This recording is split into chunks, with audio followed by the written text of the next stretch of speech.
Bagi orang yang berpuasa, maka dia mendapat 2 syafaat nanti. Kalau dia iman wahtisaban, kata Rasulullah. Apa itu? Asyam wal Quran.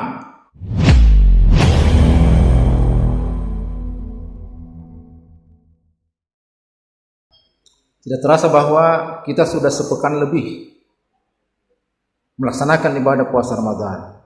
Kita berharap mulai dari hari pertama sampai tadi sore kita berbuka, tentu banyak kebaikan-kebaikan, ketaatan-ketaatan beribadah yang kita lakukan selama kurang lebih 8 hari atau 9 hari.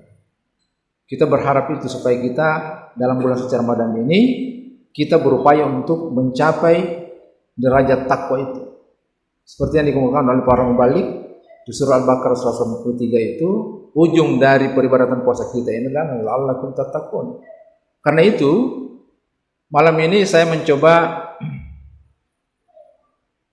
membahas tentang satu ayat lanjutan dari 183 itu, terutama di Al-Baqarah 185, hubungannya dengan turunnya Al-Quran. Allah Subhanahu wa taala berfirman, A'udzubillahi minasyaitonir rajim. Bismillahirrahmanirrahim. Syahrul Ramadan alladzi unzila fihi al-Qur'an hudal lin-nasi wa bayyinatin minal huda wal furqan. Sungguhnya pada bulan Ramadan itu diturunkan untuk pertama kali Al-Qur'an. Bahkan ada hadis atau riwayat yang menjelaskan bahwa seluruh kitab suci dan suhuf itu adalah lembaran-lembaran kitab suci dari Allah Subhanahu wa taala yang diterima oleh nabi-nabi tertentu. Misalnya kalau kita membaca surah Al-A'la, di ujungnya itu suhuf Ibrahim wa Musa. Jadi Musa alaihissalam di samping mendapatkan kitab Taurat, dia juga mendapatkan suhuf. Suhuf itu adalah lembaran-lembaran wahyu. Lembaran wahyu atau kitab suci yang diterima oleh nabi-nabi tertentu itu turunnya di bulan Ramadan semua. Rasulullah pernah menjelaskan kepada para sahabat. Karena itu, bagi kita umat Islam ini, kenapa Ramadan itu menjadi istimewa? Karena di bulan Ramadan itu untuk pertama kalinya turun Al-Quran. Di surah Al-Qadar, di surah Al-Baqarah 185. Sebagai apa? Sebagai petunjuk. Dan sebagai penjelas dari apa yang dijelaskan oleh Allah Subhanahu wa taala dalam ayat-ayatnya. Supaya ketika kita mendapatkan petunjuk dari Al-Quran dengan membacanya, maka kita akan dapat memahami itu. Ketika orang dapat memahami itu, maka di kalimat berikutnya di ayat itu, minal huda wal furqan. Jadi bukan hanya memberikan petunjuk, tetapi kita kemudian dituntun untuk membedakan yang mana yang hak dan mana yang batil. Furqan. Karena itu Rasulullah selalu mengingatkan kepada para sahabat dan tentu kita umatnya ini untuk senantiasa itu dekat dengan Al-Quran. Dekat kata Profesor Qasyap itu artinya membacanya. Bukan hanya mendekatkan diri Al-Quran, kita menyimpan Quran dekat kita tapi tidak kita pernah baca. Saya teringat ketika kita masih kecil misalnya di kampung, saya selalu mengemukakan ini. Orang-orang tua kita itu tidak terlalu banyak teori yang dia hafal, tetapi praktiknya banyak dalam beragama. Coba kita lihat fenomena ketika Ramadan, bahkan di luar Ramadan. Orang-orang tua kita kalau sudah sholat subuh, apa yang pertama yang dia lakukan? Dia ambil Quran, membacanya. Masihkah itu menjadi tradisi kita, anak-anaknya sekarang ini? Atau bahkan generasi setelah kita? Kita contohkankah kepada anak-anak kita bahwa setelah kita sholat subuh, ada amalan utama juga yang harus kita lakukan, yaitu membaca Al-Quran. Karena Rasulullah mengatakan, khairukum man ta'allama Al-Quran wa 'allamah. Orang yang terbaik di antara kalian, kata Rasulullah, adalah yang mempelajari Al-Quran. Mempelajari Al-Quran berarti membacanya. Karena dengan mempelajari Al-Quran, kalau kita membaca Al-Quran, kemudian kita itu bisa tenang jiwanya, kalbunya. Ala bi zikrillah tatmainnul qulub. Zikr itu artinya memang mengingat, tetapi zikr dalam situ, ala bi zikrillah itu menurut Profesor Nasrul Umar itu adalah membaca kalam Allah.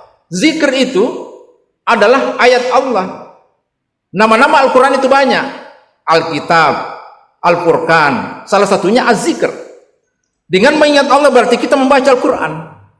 Makanya dengan mengingat Allah itu, doa-doa itu pasti ada nama Allah di situ.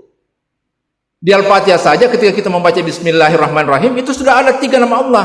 Yang pertama Allah, yang kedua Rahman, yang ketiga Rahim. Karena itu Rasul mengatakan jangan tidak membaca Al-Quran setiap saat kalau bisa. Apalagi bulan suci Ramadan. Pahala membaca Al-Quran di bulan suci Ramadan itu beda ketika dilakukan di luar suci Ramadan. Dalam bulan suci Ramadan kata Rasulullah, membaca satu huruf Al-Quran itu satu kebaikan. Satu kebaikan. Huruf. Satu huruf. Kalau di sana membaca satu kata, itu baru satu kebaikan kalau di luar Ramadan. Kenapa kita malas membaca Al-Quran? Padahal perintah, ayat pertama, wahyu yang pertama turun kepada Rasulullah itu adalah Iqra, membaca. Membaca apa saja, karena ayat Allah itu dibagi 2. Ada yang disebut dengan ayat kauliyah. Kauliyah itu ayat yang difirmankan, yang kita baca itu Al-Quranul Karim. Itu namanya ayat kauliyah. Kaul dari kata kaul, qala yaqulu qaulun, perkataan Allah atau firman Allah. Yang kedua ada yang disebut dengan ayat kauniyah, yaitu ayat yang tercipta. Termasuk kita ini manusia, itu ayat Allah. Makhluk, tumbuh-tumbuhan, gunung, langit, seluruhnya itu makhluk Allah Subhanahu wa taala. Karena itu makhluk itu baik yang bernyawa maupun tidak bernyawa, berakal dan tidak berakal, itu makhluk Allah semuanya. Mimbar ini makhluk Allah Subhanahu wa taala, tembok ini makhluk Allah Subhanahu wa taala. Dan jangan kita merasa, kata Profesor Farid Shihab, hanya karena ada dalam Al-Quran itu fi ahsani taqwim, lalu kemudian kita merasa lebih hebat dari makhluk yang lain. Hanya karena Allah menyebut kita sebaik-baik penciptaan makhluk Allah. Bukankah makhluk Allah yang lain seperti gunung, laut, pohon-pohon itu setiap saat bertasbih, sabbah. Sabbah lillah, mereka bertasbih. Bagaimana dengan manusia? Kita manusia ini, apakah kita setiap saat bertasbih? Mungkin pohon-pohon makhluk lain selain manusia itu lebih banyak bertasbih kepada Allah Subhanahu wa taala kepada kita. Lalu kenapa kita menganggap diri kita lebih hebat dari makhluk lain? Nah, proses kita menganggap bahwa diri kita ini bukan lebih hebat dari makhluk lain, itu yang disebut dengan proses muhasabah, introspeksi. Bulan Ramadan ini di samping bulan Al-Quran, dia juga disebut dengan bulan introspeksi diri, muhasabah. Hadis Nabi yang sering diulang-ulang oleh Umar bin Khattab radhiyallahu anhu itu adalah hasibu anfusakum qabla an tuhasabu. Hisab-hisablah dirimu, hitung-hitung dirimu, introspeksi dirimu qabla an tuhasibu, sebelum Allah mengoreksimu, sebelum Allah itu menghitungmu, sebelum Allah itu menghisabmu. Bagaimana caranya kita menghisab diri kita? Introspeksi diri kita. Kata Buya Hamka mudah. Anda renungkan kembali Ramadan tahun lalu, ibadah Ramadan kita yang mana yang tidak maksimal? Karena Allah menyampaikan usia kita di Ramadan tahun ini. Itu berarti Allah masih memberikan kita waktu untuk kemudian melengkapi dari kekurangan puasa atau ibadah Ramadan kita tahun lalu. Mungkin tahun lalu kita hanya 1 kali menamatkan Al-Quran, maka ditambah tahun ini. Mungkin kita belum sempat kemudian mentradisikan salat malam, atau mungkin kita tidak mentradisikan membaca Al-Quran. Padahal Rasulullah tadi menegaskan, bagi orang yang berpuasa maka dia mendapat 2 syafaat nanti kalau dia iman wahtisaban, kata Rasulullah. Apa itu? Asyam wal Quran. Puasa kita dengan bacaan kita terhadap Al-Quran itu menjadi syafaat pertolongan langsung ketika kita dihisab Allah Subhanahu wa taala di padang mahsyar nanti. Lalu kalau ada informasi seperti ini dari Rasulullah, alasan apa lagi untuk tidak membaca Al-Quran? Al-Quran ini bisa menjadi langsung menjadi syafaat, di mana pada hari itu syafaat hanya datang dari Allah Subhanahu wa taala dan dari Rasulullah dengan izin Allah Subhanahu wa taala. Karena itu Bapak dan Ibu sekalian saya hormati, bulan Ramadan ini mari kita meningkatkan bacaan Al-Quran kita. Kalau perlu jangan hanya membaca, kata Profesor Farid Shihab, mentadabburinya, mencoba merenungkan apa sebenarnya maksud Allah dalam menurunkan ayat ini. Atau paling tinggi kata Profesor Buya Hamka dan Nasruddin Umar, melaksanakan kalau dia perintah dalam Al-Quran, maka kita laksanakan sedikit demi sedikit. Kalau ada tuntunan Rasulullah kemudian bangun Anda tengah malam untuk salat tahajud, maka kita lakukan pelan-pelan. Kalau tidak bisa setiap malam bulan suci Ramadan, jangan tidak pernah kita melakukannya di bulan suci Ramadan, salat malam. Karena Ramadan ini bulan latihan, madrasah ruhani. Karena itu Rasulullah mengatakan, antara puasa dan bacaan Quran itu melahirkan dua hal. Kalau puasa itu adalah tazkiyatun nafs, pensucian jiwa. Tapi kalau bacaan Quran itu namanya tanwirul qalbi, atau pencerahan kalbu. Orang-orang yang tercerahkan kalbunya, seperti tadi ayat yang saya bacakan, ala bizikrillah tatmainnul qulub, dengan membaca ayat Al-Quran maka hati kamu menjadi tenang. Hati kita akan menjadi tenang. Nah, kata tenang ini kita ingat dua kata. Dua kata. Satu kata, ketika kita salat ada satu rukun salat yang disebut dengan tumakninah. Kita tahu bahwa itu rukun salat tapi kita sering abai. Tumakninah itu artinya tenang dalam melakukan salat, bukan pelan-pelan. Beda tenang dengan pelan-pelan.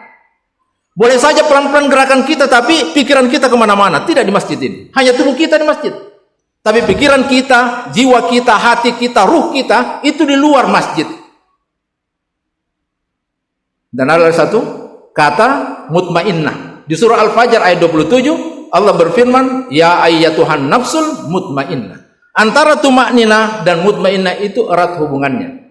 Orang-orang yang tumakninah dengan salat, dalam salatnya itu mengantarkan dia menjadi pribadi yang salat secara khusyuk. Dan orang-orang yang salat khusyuk itulah yang disebut dengan jiwa-jiwa yang tenang. Atau Profesor Kursia pernah menjelaskan bahwa yang disebut dengan nafsu mutmainnah yaitulah orang bertakwa. Siapa orang bertakwa itu? Imanan wahtisaban, ketika dia melaksanakan puasa. Bukan hanya fisiknya, tetapi seluruh tubuhnya ini dia kontrol. Bukan hanya menahan lapar dan haus, tetapi menahan juga mulutnya untuk tidak berkata-kata yang tidak bermanfaat. Karena Rasulullah mengingatkan, "Man kana yu'minu billahi wal yawmil akhir falyakul khairan aw liyasmut." Barang siapa yang beriman kepada Allah dan hari akhir, hendaklah berkata-kata yang baik-baik saja. Kalau tidak bisa berkata-kata yang baik, kata Rasulullah, maka diam saja. Maka diam kita, kata Buya Hamka, itu bisa menyelamatkan kita dari keburukan dan keterpurukan. Kaum muslimin dan muslimat dirahmati Allah Subhanahu wa taala. Karena itu, mari kita mentradisikan baca Quran. Mari. Al-Quran akan menjadi penyelamat, Bapak. Salah satu yang pernah dikisahkan dalam hadis Nabi itu, ketika Nabi menjelaskan bahwa nanti di padang mahsyar, ketika orang itu sudah dihisab, terus datang Quran yang dibaca oleh orang itu. Rasulullah kemudian menjelaskan bahwa Allah bertanya kepada Quran itu, kenapa kamu datang menghadap nama saya? Kata Quran itu, tolong ini diringankan siksanya orang ini Tuhan, karena dia selalu membacaku ketika dia hidup di dunia. Karena itu mumpung ada waktu, saya kira doa-doa Bapak dan Ibu sekalian itu dijawab oleh Subhanahu wa taala di tahun lalu. Karena kita berdoa tahun lalu supaya disampaikan nafas kehidupan kita di Ramadan tahun ini. Dan Allah sudah memberikan itu, jangan kita sia-siakan kesempatan untuk banyak membangun ketaatan, beribadah, dan juga menebarkan kebaikan-kebaikan dan sedekah. Mudah-mudahan ada manfaatnya dan semoga Allah Subhanahu wa taala memberikan kita petunjuk, menyehatkan kita secara fisik dan batin. Semoga kita kemudian bisa masuk dalam golongan Allah Subhanahu wa taala, orang-orang yang dipanggil Allah Subhanahu wa taala di surah Al-Fajr, ya alladzina ya ayyuhan nafsul mutmainnah irji'i ila rabbika radiyatan mardiyah wa dakhuli fi ibadi wa dakhuli jannati. Wahai jiwa yang tenang, datanglah kepadaku dengan ridha kata Allah, yaitu orang bertakwa. Maka aku pun akan meridhoimu kata Allah, masuklah ke dalam golongan hambaku dan masuklah ke dalam surga. Mudah-mudahan ada manfaatnya, dan mohon maaf atas segala kekurangan saya. Billahi taufiq wal hidayah. Wassalamualaikum warahmatullahi wabarakatuh.